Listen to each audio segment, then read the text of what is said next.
উপস্থিত আজকের এই বিক্ষোভ মিছিলের পূর্ব সমাবেশে সম্মানিত নেতৃবৃন্দ, প্রিয় সুধী, আসসালামু আলাইকুম ওয়া রাহমাতুল্লাহি ওয়া বারাকাতুহু। আপনারা জানেন, একটি আমানতকে সুষ্ঠুভাবে বন্টনের লক্ষ্যে, যথাযথ স্থানে প্রতিস্থাপনের লক্ষ্যে আমরা 17 বছর ধরে সংগ্রাম করে আসছি। একটি মত প্রকাশকে অবাধ করার জন্য আমাদের এই সংগ্রাম অকুণ্ঠ চলতে থাকবে ইনশাআল্লাহ। আজকে যারা বিভিন্ন জায়গায় এই মত প্রকাশের স্বাধীনতাকে নিজেদের প্রকাশিত করতে চান, তাদেরকে সাবধান করতে চাই। যারা ভারত পালিয়ে গেছে, আপনারা ভারত পালিয়ে যাওয়ার সুযোগ পাবেন না। এদেশের মানুষ মত প্রকাশের অধিকারকে সবচেয়ে বড় ডাকাতি মনে করে থাকে।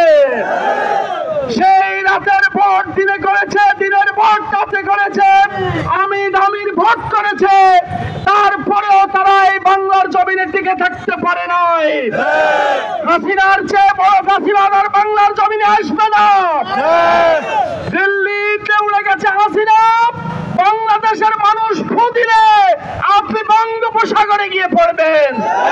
সুতরাং বিভিন্ন জায়গায় জুলাই সনদ সহ যেই দাবিতে জামাত ইসলামী মাঠে নেমেছে, বিশেষ করে পিয়ার পদ্ধতি, সকলের অংশগ্রহণমূলক একটি নির্বাচন, লেভেল প্লেইং ফিল্ড, এবং যারা অন্যায় করেছে তাদের বিচার, তারা যাদের কোলাবরেটর ছিল তাদের বিচার করতে হবে।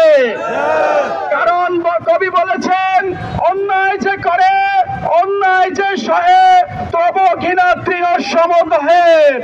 14 দল জাতীয় পার্টির কারণে সেই স্বৈর শাসন প্রলম্বিত হয়েছে বাংলাদেশে। সেই জাতীয় পার্টিকে এবং 14 দলকে নিষিদ্ধ করতে হবে। মানুষ স্লোগান তুলেছে, যেই পথে গেছে আপা সেই পথে যাবে চাপা।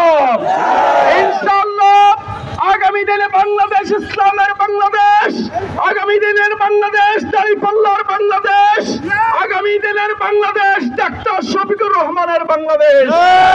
সবাইকে ধন্যবাদ। আসসালামু আলাইকুম ওয়া রাহমাতুল্লাহ।